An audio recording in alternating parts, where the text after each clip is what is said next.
If you were born in the 90s or early 2000s, chances are you had one of these in your household. If you were like me growing up, you had stacks of games that were laying around all over the house of classic games that you enjoyed and fell in love with. In this video, I will list 10 games that I played growing up with on this system. And I'm going to warn you right now, I didn't play every single GameCube game that ever came out. So there's going to be a lot of games that you're thinking of that I never played growing up. I also just wanted to mention that this list isn't a top 10. These games aren't listed in any particular order. These are just 10 games that I really enjoyed. And it was really hard to keep the list down to 10 because there was so many good games. Anyways, let's jump to it with the first game on our list. The first game on my list is Freedom Fighters. If you never heard of this game, it is a story where the Russians have invaded and taken over the United States. And the only hope for the United States is a bunch of freedom fighters that have moved underground into the sewers, and they fight back using guerrilla warfare. When I played this game as a kid, I felt like the game was way ahead of itself.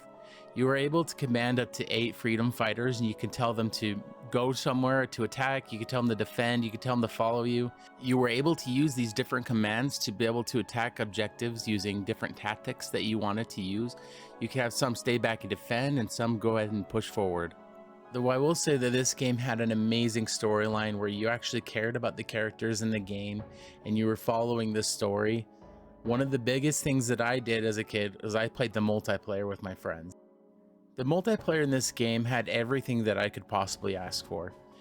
The way that the game was set up for multiplayer was there was bunkers that would spawn troops for your faction, and you could choose either the Russians or the Americans, and you would battle with your friend. You can go and recruit up to 8 soldiers, and you would battle each other and try to take over all of the bunkers, and the other person would try to defend their bunkers while trying to take your bunkers as well.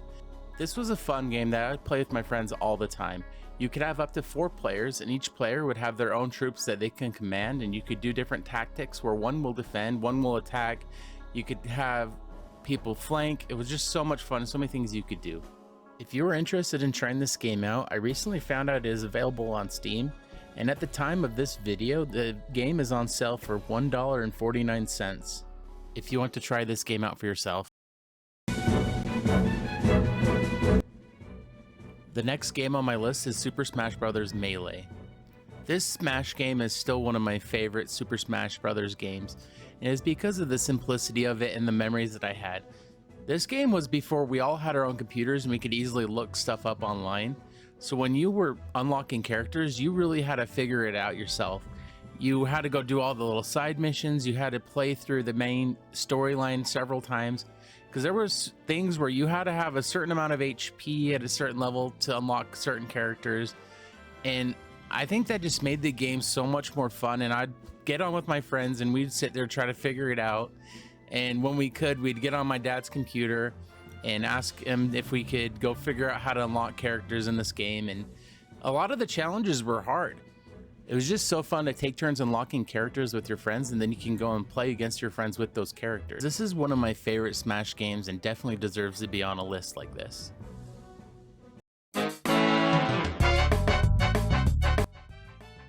Now I think we can all agree that no Nintendo system list of games is complete without a Mario game. There were countless Mario games for the Nintendo GameCube, but I think this is one of the ones I played the most with my friends.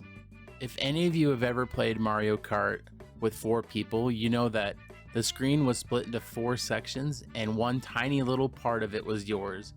And as miserable as that sounds, that just brings up so many memories for me. The unique part about this Mario Kart game was you were able to have 2 riders on the kart. One was in charge of driving and one was in charge of throwing the weapon. And it just added a new dynamic to the game that made it interesting. And this is one of the first Mario Karts that came out that actually had decent graphics to it. And I just remember me and my friends played this game a lot, and we'd always do verses. You could do teams, and there's just so much you could do with it. And there was many maps that you could drive on, and there were secrets that you could do to have shortcuts, and it was just a fun one. While we're on the subject of games that need to be on a Nintendo console list, let's talk about Pokemon games. So this game is Pokemon XD Gale of Darkness. If you ever played Pokemon Go, the dark Pokemon that you can get from the Team Rocket, this game is originally where that concept came from, of having shadow Pokemon that were evil and that you had to purify them. This isn't a game that I played with my friends very much, but this is a game where I loved Pokemon when I was a kid. And I never had a Game Boy when I was younger, so this was the Pokemon game that I had. So I played this game way too much. Probably put way more hours into this game than most people should. Anyways, in my opinion, this is one of the better Pokemon games that has ever come out.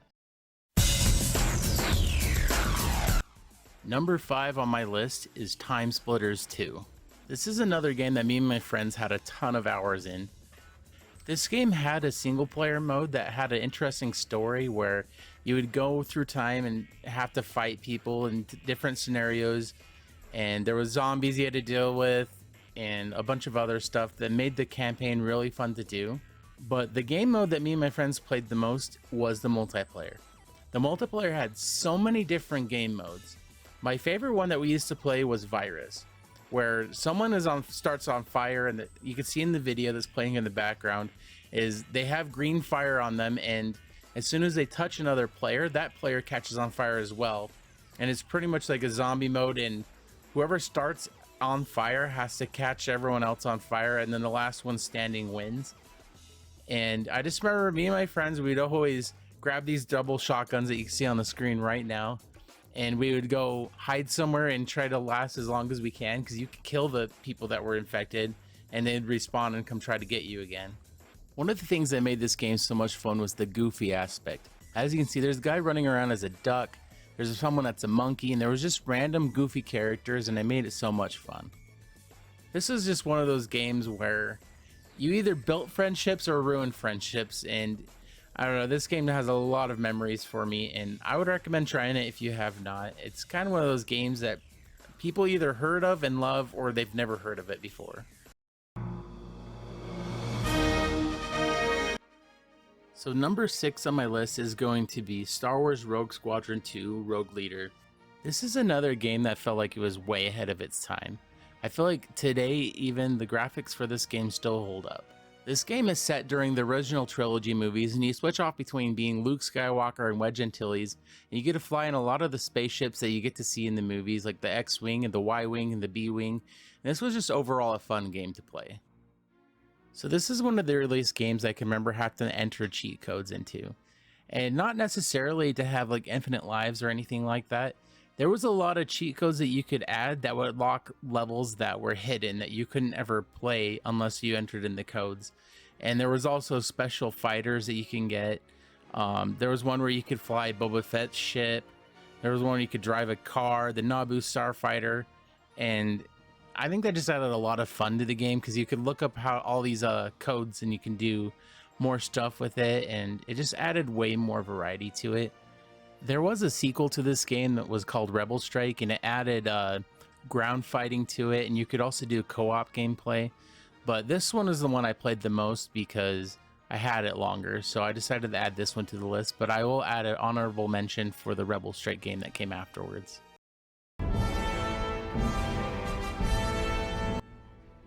So the 7th game on my list is going to be Lord of the Rings: The Return of the King video game. So this was a game that I played with my friends a lot, and it got to the point almost where I was getting sick of this game, because the game is only co-op with 2 people. So every time I had a different friend come over, I had to play the game over with that friend. Don't get me wrong though, this game was amazing, and I had a lot of hours in this game, and it was so much fun. You get to play as the characters from the movie, and I remember me and my friends would always fight over who got Legolas, because we just thought he was the coolest one, and he had a bow and arrow and the 2 swords, and he was just our favorite, and we'd always like rush over, try to beat the other person to selecting Legolas so that we could play him, and then it was hurry over and grab Aragorn, and then Gimli was last. No one wanted to play Gimli. It might be because I was younger, but I remember this game could get pretty hard when you turn the difficulty up.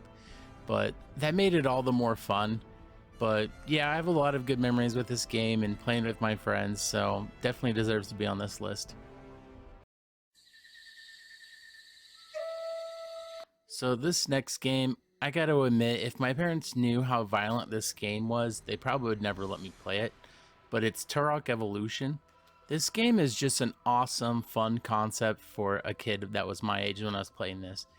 There was dinosaurs and over-the-top gore violence. This is another game I put probably way too many hours in playing the single player, because I just remember this game was super fun, and it was like probably the only super gory game that I had on the GameCube. So I would play it a lot, and there was also multiplayer that me and my friends would play, but it was more of a team deathmatch or free-for-all type thing. But there was a map on the game that had velociraptors that would spawn, and I remember we'd always go get guns, and there was like this big tree house that you can get in above, and then when you get down below, there's just velociraptors everywhere, and we would go down and see how long we could survive against the velociraptors. And I don't know, it was just a really fun, good game. And I know they had a remake that came out for the 360, and that game was really good as well if you're looking for a good 360 game. Anyways, this was one of my favorite games to play on the GameCube. And as you can see the video playing in the background, there was levels where you could fly around on a pterodactyl that had machine guns and you could shoot stuff. And there was just so much to the game, and it was over the top fun. So one more game that my parents should have probably never let me play, and probably wouldn't have ever let me play if they knew, is Gun. So this game came out around the same time as the first Red Dead game, and it was very similar to it, and people said it was a rip-off, but there was a lot of different mechanics to it, and it was way more violent than the original Red Dead as well. But I remember in this game you could scalp people, and it was probably a little violent for someone that was my age, but man, this game was so much fun. I have never played the first Red Dead game, so I can't really compare it too much to it, but the storyline in this game was just really good, and the graphics don't hold up so much today, but back in the day, this game was top tier for me, and I really enjoyed playing this game as well. This is a game that I'm actually really sad that never had a sequel, and I don't ever know why it didn't, but I think it needed one, and it could do with a remake if there was anyone that was ever going to do that, but hopefully they will someday in the future. But for now, it's a game that definitely lives in my memories. Alright, so the 10th and last game on our list is Animal Crossing for the GameCube. I know there's a lot of debate on whether this is actually a good game, but it was something that I enjoyed playing when I was growing up, and you could work on your own house, you had to go earn money, and it was the first game that I really had to grind to get stuff. And I kind of just like those games where you have to work towards getting something, and this is one of those early games where you had to grind out a bunch of money to be able to pay off your house, to buy an upgrade for your house. And I just remember there used to be holidays and stuff, and you could mess around with your GameCube's dates, and it would think that it was Christmas, and then people would give you Christmas gifts. And I don't know, there's just a lot of fun memories with this game. And I remember the little guy that was on the train, he'd always ask you, where are you going? You'd always type in hell, and then he'd be like, oh, you're going to hell? Me too. This is just one of those feel-good games that you can come on and just grind out some money and not have to put too much effort into it if you were just feeling exhausted and you needed to play something for the rest of the night, or if I had 30 minutes before bed and I just wanted to wind down. Anyways, this is just one of those fun games that whenever you think of Nintendo, this is one of the first games you think of. Well, we've made it to the end of the list, and I'd like to say again, this is not in any order of games I prefer, or this isn't top games. These are just 10 games that I used to play. If you would like to see other consoles, 10 games I used to play, or 10 more games from GameCube, let me know in the comments, and also comment down below what your favorite GameCube games were. You don't have to have just one, because there definitely was so many bangers for the GameCube. But thank you guys for making it this far, and be sure to subscribe and leave a like on the video if you liked the video and you want to see more like it. Thank you guys for watching again, and we'll see you next time.